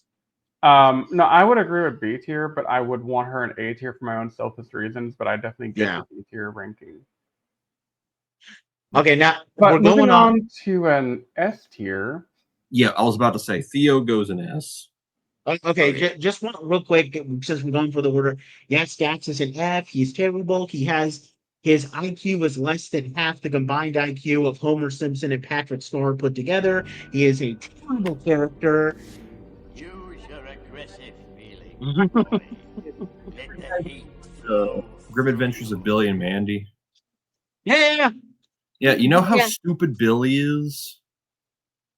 Yeah, I know how stupid Billy is. Yeah, that you can add his IQ to Patrick Star. Yeah. Yeah, he's really dumb. Yeah. Because I can sum Billy up in one sentence. He opened up a window seat from the side and jumped through the part of the window where both of them were. He didn't jump the open hole. He's a moron. And that's where I mean, Billy thinks that clowns are going to destroy us all. So destroy us all. Okay. But going back to Theo, yeah, so glad that you threw him in S. That's what I'm talking about. That's why he's the MVP. That's why he's the GOAT. The GOAT. Okay. What's up? Because I really do feel like he's the most underrated Power Ranger in the franchise. Mostly because I feel like Jungle Fury just doesn't get talked about enough. And Theo's arc of being like Casey and Lily would like to have a word with you on that statement. But like Casey, and he saw Casey as a nothing man. Like he's just here, he's a rookie, he's wasting our time. And then he actually went out of his way to try to teach him, grew a little bit more humble, got humbled by Master Swoop. Master Swoop's and his dynamic was amazing, by the way. And just like, man, his whole character, he's probably next to Sky. Though, would you call him a rival Blue? I would say up until maybe the episode where, because I mean, he and Casey kind of patched things up by I can't remember what number it was, but it's the episode where they unlock the claw cannon. Yeah. After that, I think he and Casey are pretty much on good terms for the rest of the series. So maybe a little bit, but not to the extent that Sky and Jack were. Yeah, but I'd say that for a chunk of the season, he was to Casey. Mm-hmm. And the dynamic is a lot different. Because the one thing, I don't think I've ever really brought up why it is I don't like rival Blues and Super Sentai. It's because they're always like, oh, I'm going to prove that I'm better than you. And that's usually what it boils down to. It's like very simplistic stuff. With Jack and Sky, it was because Sky felt like this newbie was undeserving to wear the color red. And with Theo, he felt insulted that he had to carry this noob around with him. Like, they're very unique dynamics. And they both developed the characters from that in an incredible way. And it really makes those two stand. Like, I love TJ and I love Billy, but I think he's number 2 behind Sky. I'd probably put Theo behind TJ personally, but I would still say that he's top 5 Blues. I really, outside of the one episode where he has to fight that Geico, the episode I Can't Win Them All, if you want to know how I feel about that episode with just how kind of problematic it is, you could just go check out that review doc that I have on LinkedIn, the Blog Ranger thing. But I've seen that episode, which even then is more of just a problem with bad writing. It's not necessarily a problem with Theo. I love the whole thing with Swoop where they teach the whole dynamic of how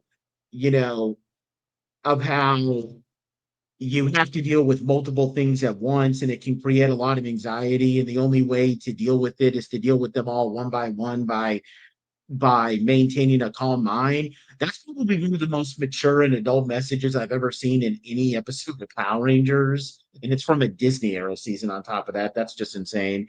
And, I love how, like, in the episode where they're in the spirit world, honestly, Theo's little fear that he has to overcome, it's probably the only one that I would actually say comes very close to being a deep character study. Because what's his fear? He's fear of like he's afraid of like singing in front of a bunch of people and making a fool out of himself.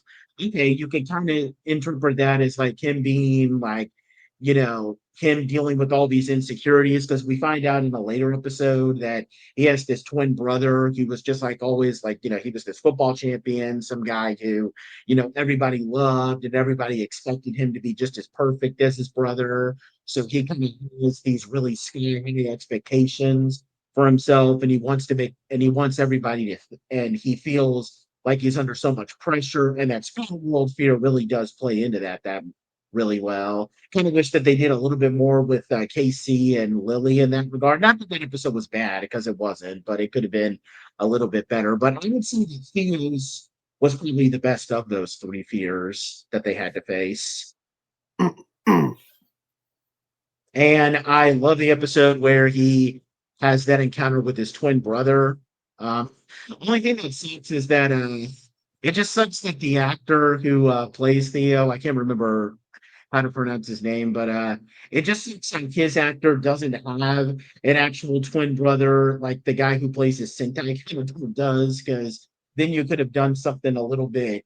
Then you could have done something like a little bit more interesting there. Kind of like with in a Ninja Storm when they got Tua Magasiva's actual brother to show up to play his brother in one episode, but I mean, you can't do anything about that, and Disney did the absolute best that they could in those situations. A movie actually did something similar where they had the one actor play as two twins in that too. It's very interesting. Yeah.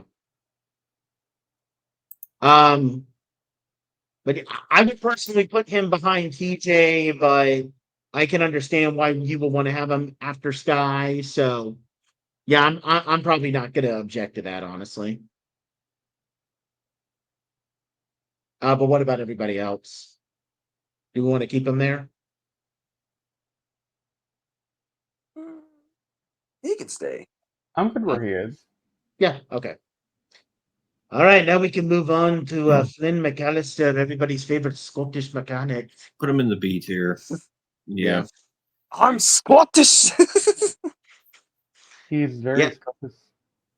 I think he's good with B tier. Like he's got a great story. They don't really do much with him after that, aside from him being the one who creates the Go Rotor's counterpart, the Road Attack Sword. Kind of wish that they did a little bit more with him having that kind of romance with Gemma, but for what he is, he's perfectly fine. Yep. I don't really have anything else to say about him. Yeah, like of the three Rangers in RPM that aren't in the GOAT conversation, like Dylan is in the GOAT conversation for blacks. Ziggy is at least in the top for greens, and Summer is in the GOAT conversation for yellows. I would say that like of the four remaining Rangers that are definitively not in the GOAT conversation, Flynn is probably the best. When you compare him to Scott, Jim, and Gemma, I would say he's probably the best of those. Yeah. Fair enough. Yeah. Okay, now we can do Billy from the 2017 movie. That's my thoughts. Yeah. Yeah, I'll agree with that. Yep. Yeah, someone who's on the spectrum myself, I think that they portrayed Billy very accurately, and I found that to be like I relate with Billy on a personal level with how he was acting, and we went into detail when we reviewed the 2017 movie. Just kind of sucks that you didn't get any more sequels to that movie, because I really would have loved to see what they did with Billy throughout a film series. I would have loved to see more of his movies. I wish Saban hadn't sold that moment in time. Yeah. All right, now we have Kevin. Kevin is F tier. Kevin is F tier. Yeah, please put him there. Put him there now. Yeah, now. I was about to say that we finally found the guy who can get on Dax's level. Now I will say, finally a worthy opponent for him. All right. I will say one thing. Nothing in support of Kevin, but the actor, I met him at Ranger Stop last month, and he's actually a really chill dude. We talked about Dragon Ball for a little while, and that was pretty fun. Yeah. He was wearing a Dragon Ball blue Super Saiyan t-shirt with Goku and Vegeta, I think, on it. I was like, dang, look at you, man. You're a Dragon Ball fan? Let's go. Yeah, I got no doubt that Najee is a nice guy, but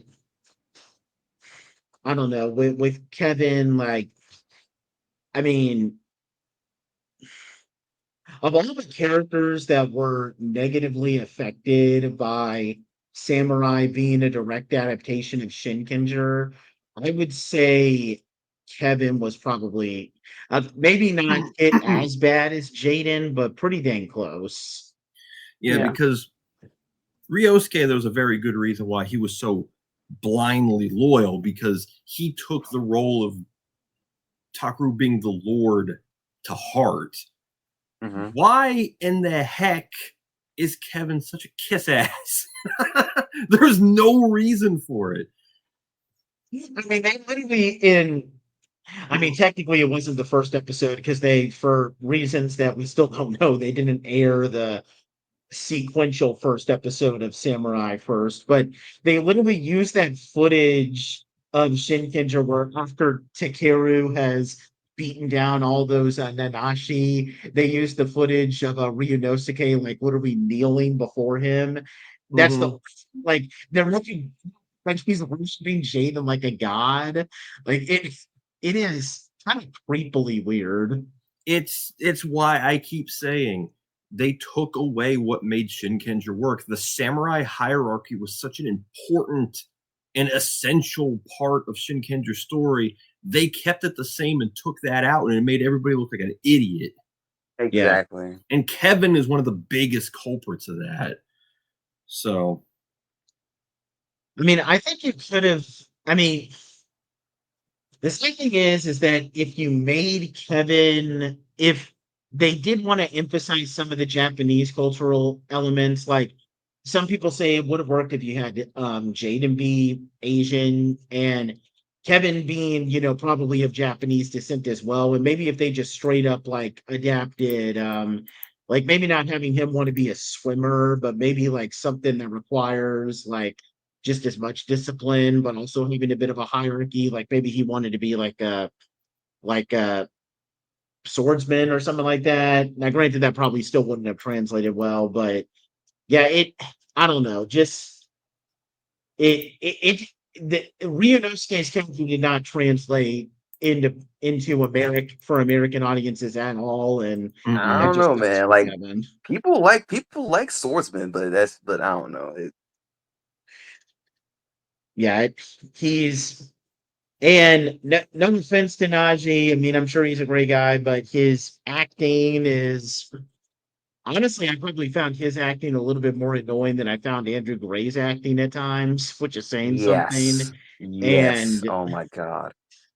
Yeah, like honestly, if I was ever to make like a Power Rangers Annoyometer, Kevin would probably be on there as like one of the things where he's not quite like Dax is where it's like you're in the red, please just shut up, you're so stupid, shut up. But Kevin is where you're kind of getting in the yellow, where you kind of be like, okay, can you just calm down before you make me want to pull my hair out?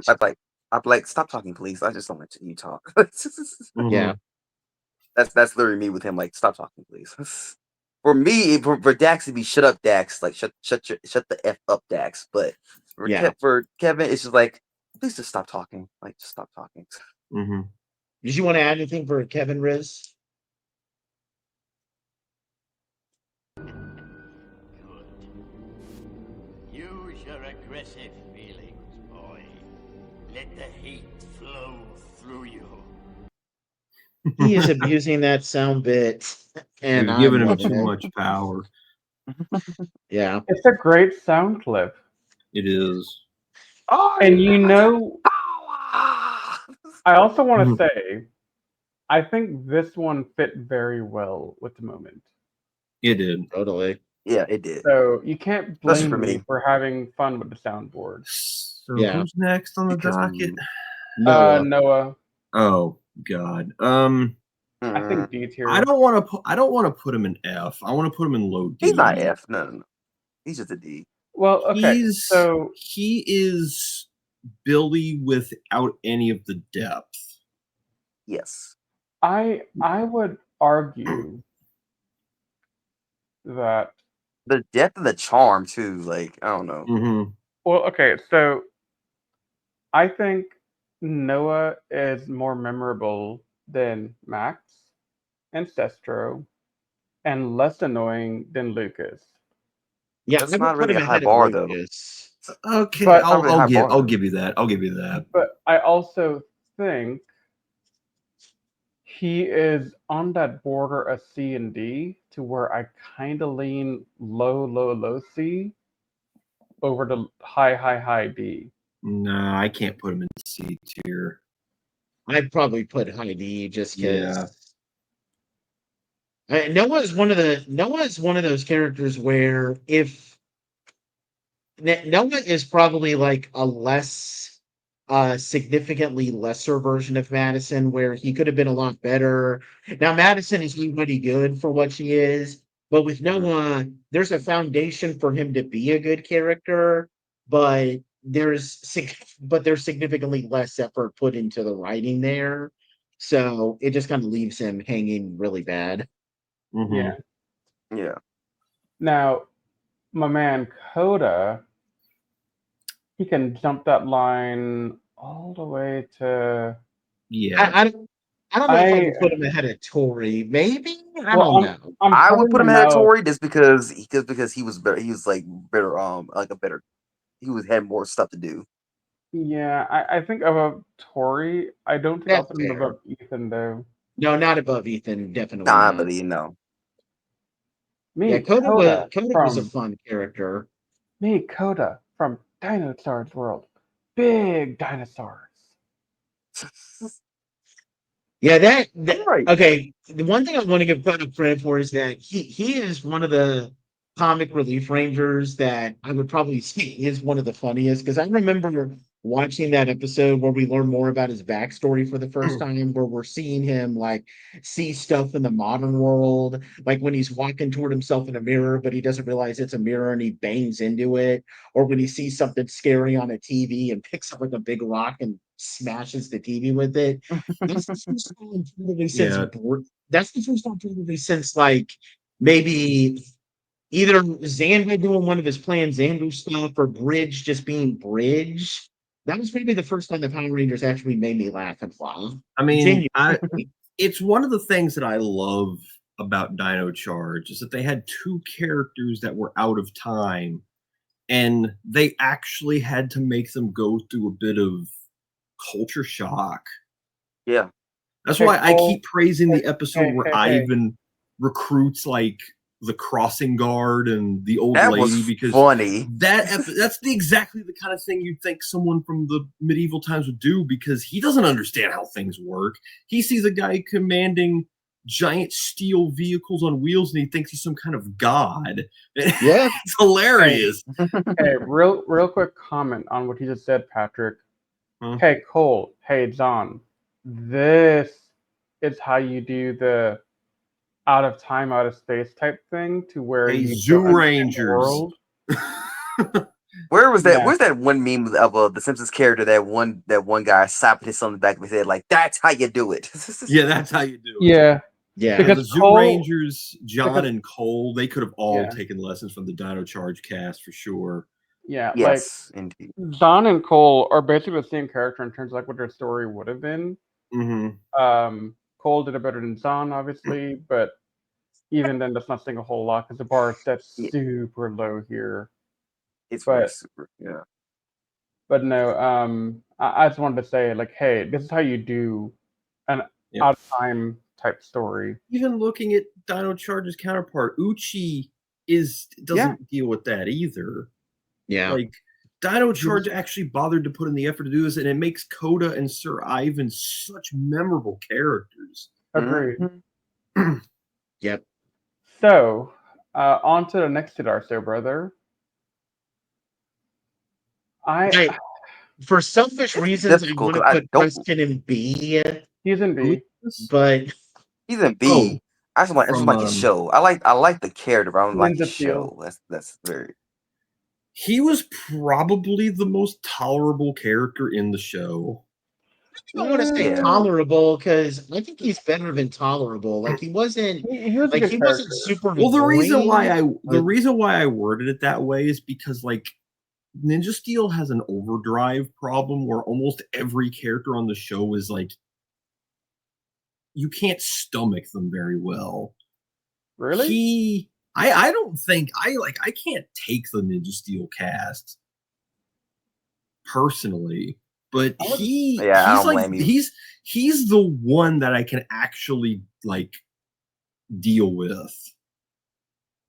I don't know if I want to put him in B tier per se, but did you not like Sarah? No. I didn't like her. I just don't like that cast. I don't know what it is about them, but they just all got on my nerves. That's interesting because I liked him. I liked Sarah. I can stomach Calvin and Haley all right. Calvin and Haley were not bad. They just didn't get to do anything. Okay, now Brody and Levi. That was a mess. Yeah, those are F yeah. tier. But and as much as go ahead. No, I was gonna say I think the brother story was destroyed by bad writing. Yes. For how to do a brother story, I refer to Mystic Force, where we had a sister story, and that worked out really well. But honestly, I think Preston was definitively my favorite Ninja Steel Ranger, and he was probably the only one that he was probably the main reason why I watched the show, because even some of like almost all of the episodes that revolved around him, aside from that episode where his dad wanted to chop down the ribbon tree, I hate that episode, and I think it's the worst episode of all of Ninja Steel. That episode's terrible. But aside from that, most episodes revolving around Preston, I found to be some of the better ones. Like there's no such thing as there's no such thing as a Ninja Steel episode that's like an 8 that's above an 8. But a bunch of Preston's episodes I usually tended to give like 7s or something to. So I think Preston is probably. He's in the long season. He really should have been in another season, and he would have been perfectly fine. So the more I think about the ranking for him, I think he fits better here behind Blake and before Rocky in C tier. Yeah, that's where I wanted to put him. Yeah. What do you think, Nate? Yeah, I think that's fair. Okay. So on to my brother Ravi. Oh boy. I do want to note real quick, going back to Peter Sidarso. Peter, there's a chance that you're probably going to listen to this. You're still amazing, bro. Keep rocking. Yeah, we love you, Peter. He listens to the podcast every now and then, I've been told by him. Oh, really? Yeah. Yeah. Yeah. But moving on to my brother from another mother from the subcontinent of India, we got Mr. Ravi himself. How do I describe how I feel about him? He's Scott done right. I would agree with that. I would also, from a different perspective, and this is something that we touched on in a live stream during the Ranger Stop and Pop. I think in our trivia night stream, we talked about diversity and inclusion of different type of people to let people all feel like they had somebody they could relate to. Yep. And it took until Beast Morphers for me to get that person. Yeah. Because Ravi was the first person of Indian descent to come across the franchise. So I know what I never really noticed that until now. No, so he's the first. He's the only one. So for me, he will always hold that special spot for me because we have that bond.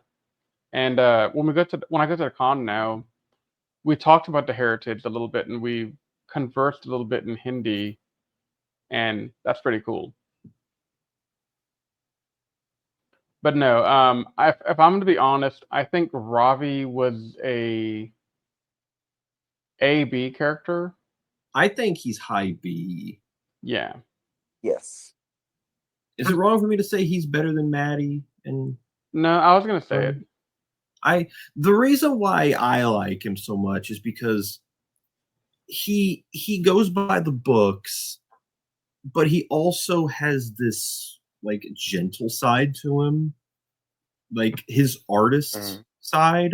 I love that part of him where he's like genuinely ashamed that or afraid that his mom might not like him for it. So he tries to put up this like strong soldiered personality. But unlike Scott, his mom is actually very accepting of him. Yeah. And like he's such a wholesome ranger. Like we have so many like gruff, goofy, kind of like damaged mentally rangers in the series, but to have a guy who's just like, I love life, you know? Like he's such a good man. Like I can't hate him at all. No, not even a little bit. Yeah, and even with his drawback of, every time he heats up, he, gets, overheats and gets angry. That's even then he's still likable. He's still a good character, even with that regard.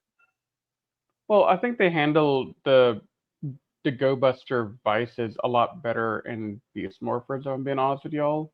Yeah, they do. Yeah. I didn't like the way Go Busters handled some of the weaknesses in there. Well, I thought Blues was probably the best, but Yellow and Red, yeah, that was just stupid. Yeah. What the freezes when he sees a chicken thing? Yeah. That's I've seen like 20 episodes of Go Busters. It was stupid, but my God, it made me laugh. It made me laugh though. I'm not gonna lie to you. It made me laugh. You ever?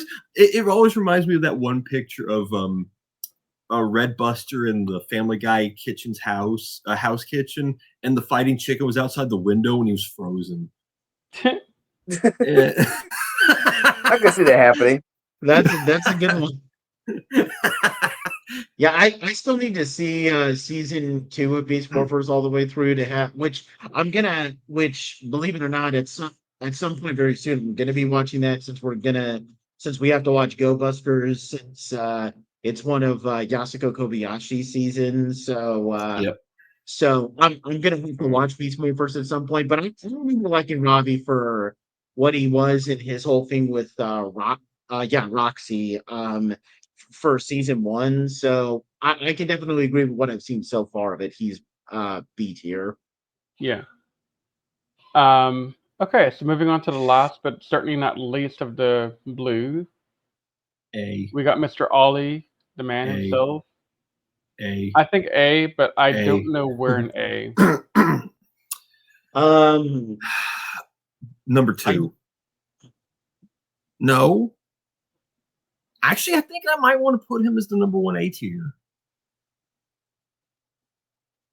I don't think I can object to that. Like I think he's a nuanced character where they could have as I remember when you were talking with me about Dino Fury before I started watching, you were talking about how which I get where you were coming from, so I'm not going to disagree with you on this necessarily, but you were saying that Ollie was a little stuck up when you were talking about the main 5 Rangers, and I get where you were coming from with that, but to me, he just kind of seemed like a guy who tries to think rationally, but he never necessarily comes off as arrogant. Like I never got the idea that he was going to say straight to Amelia's face, "No, those don't exist, and I'm smarter than you. Just deal with it." Like I never got that idea. So I think he's a bit more nuanced than he might seem. It's easy to look at him as being stuck up, but I think there's a bit more nuance there. Yeah, he's a very deep character in terms of like how he goes about processing the world. And and it makes I was gonna say, go ahead. No, you can go. No, I was gonna say looking at this list of blues on screen, I mean, he did a lot of things right from different tropes that the others did not do well. So, for example, he did the Thunder Ranger plot better with being an evil ranger. Yep. In Cosmic Fury, yes. Yeah. He was also the Dino perfect, Fury. Yeah, but he was the perfect ranger to stay corrupted by Zed. Like, he was perfect for that. He also did really well having a relationship with somebody and demonstrating how that impacted their relationship through the season, which is something Madison's character could never really get to do. So that's a big deal as well. He's also, I love his romance story with Amelia. Yeah. It's genuine. Like, he has the intelligence, not quite Billy level, but definitely Ethan level intelligence. And he's a lot more layered than Ethan. And he does some of Sky's what do you call it? Like follow the book, rational thought only type thing. Yeah. So I like that as well. But he also pulls off some of that standoffish vibe that some of the other lesser blues kind of put off sometimes, like Kai. Yes. But he does it well. So that's how I'm kind of thinking. He did the stuff that you would expect a blue to do. And while he's not in the S tier, I might make an argument to say that he might be an MVP of blues for being the most versatile of the blues. I think that's appropriate.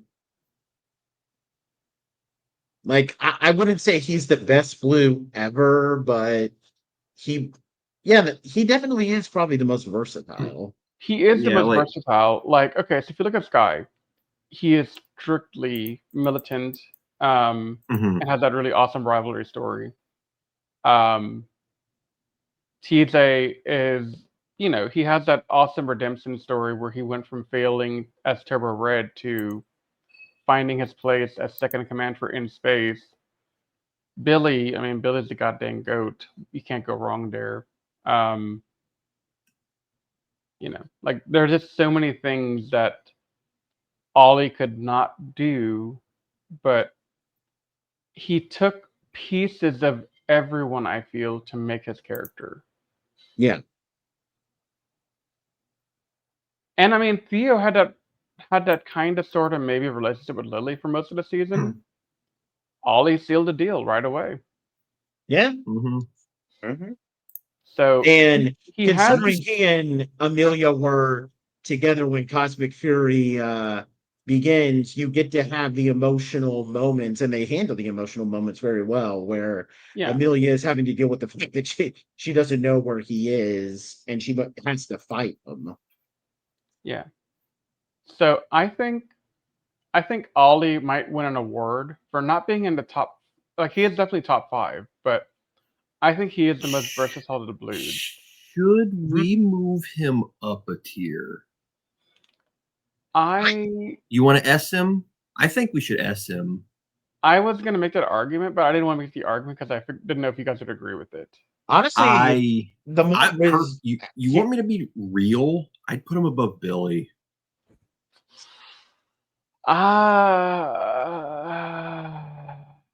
You're right.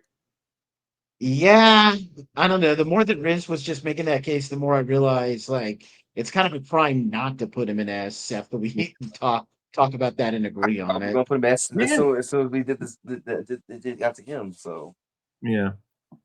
Man, so, Cosmic Fury had good character writing, or Dino Fury. So the Dino Cosmic Fury team as a whole had some of the better characters, I think, in the franchise. You got Amelia, you got Ollie. Zeto's pretty good. He's not like a top tier or anything, but he's still pretty good. He's a good character. Izzy's the GOAT. Yeah, Izzy's amazing. That's what I'm talking about! That's why he's the MVP! That's why he's the GOAT! The GOAT! 5 black, honestly. What? Javi is 5 black, probably. Now, granted, that's not saying much because there's not that many Black Rangers for him to compete with, but I think Cosmic Fury made him a top 5. yeah, for sure. And I hated on Ion during his Dino Fury era, but he more than made up for it in Cosmic Fury, so I'm not going to hate on him that much anymore. Yeah. Now I'll say that too. 'Cause he was my biggest problem in Dino Fury, but that's me though. Mm-hmm. I'll say one thing that I find very interesting. We have more S and A tiers than we do F and D. Yeah. And Power Rangers has done a pretty good job with their Blue Rangers. Yeah. And I mean, the C's that we do have, I mean, they're all right. Yeah. And honestly, I'm kind of surprised how we have more than one Ranger in each of these categories. Like, it almost kind of, like, I can kind of appreciate that because you like with what I see go on, sure, when it comes to like, granted, this isn't blues necessarily because Blue Rangers and Sentai, I think, are roughly would probably get another tier or something like this, but like you have some situations like I said, Sentai Black Rangers, where you're either really, really good or you're really, really bad. You're red hot or you're ice cold. There's no in between. I can kind of appreciate how there's a lot of variety with Blue Rangers and Power Rangers here, where you got the best of the best, but there's also plenty of ones that are not amazing, but they're pretty good, and it's fine that they're just that. I can just appreciate that. Not to mention the fact that there's only 2 Blue Rangers on here that are definitively just terrible characters. That's not bad, honestly. But yeah, do we want to give any other closing thoughts here? No, that list looks good to me. Yeah. And yeah, as for Master Finn and Tyler's dad, we will tier these characters up at some point when we do a tier listing for Extra Rangers, but that's another tier list for another time. Mm-hmm. Now, next time when we do a tier listing for everybody listening for celebration of our 250th episode, we're going to try to do a tier listing of suits. So we're going to list every suit from Kimetsu Sentai Go Ranger to, at that point, Go Juger will probably be over. So whatever Sentai is succeeds Go Juger, that'll be a very fun one. And hopefully by the time we do our 300th, I will have seen every single Sentai ever. So I would do a personal tier listing of every single Sentai season. And these other 3 guys, if they just want to heckle or give their commentary on me, they will be able to do that. We can do it! Will be. Yeah, totally. I'd actually really like to sit in on that. Yeah. But yeah, that wraps up this one. When we return, so Riz is of course going to be finishing up posting some more of the Ranger Stop and Pop content that we have. But when we get back together, we will be returning to the world of Super Sentai.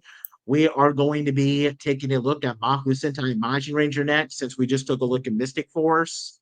We got quite a few podcasts for that one, but it's going to be a much more fun ride compared to the previous Sentai that we just finished wrapping up. I'm personally looking forward to it, and I think we're going to have a lot of fun on that one. And possibly do a Maji Ranger versus Mystic Force podcast, but we'll figure it out when the time comes. But with that said, we hope you guys enjoyed this little special podcast where we tiered up our Blue Power Rangers. Please let us know in the comments below if you agree or disagree. Anyone you would put either higher or lower than what we have them tiered up here. We'll definitely take the time to give a shout out to those comments. But yeah, with that said, we'll see you guys next time when we begin our journey through Maho Sentai Maji Ranger. But until then, bye for now. Master Source! Mystic Force!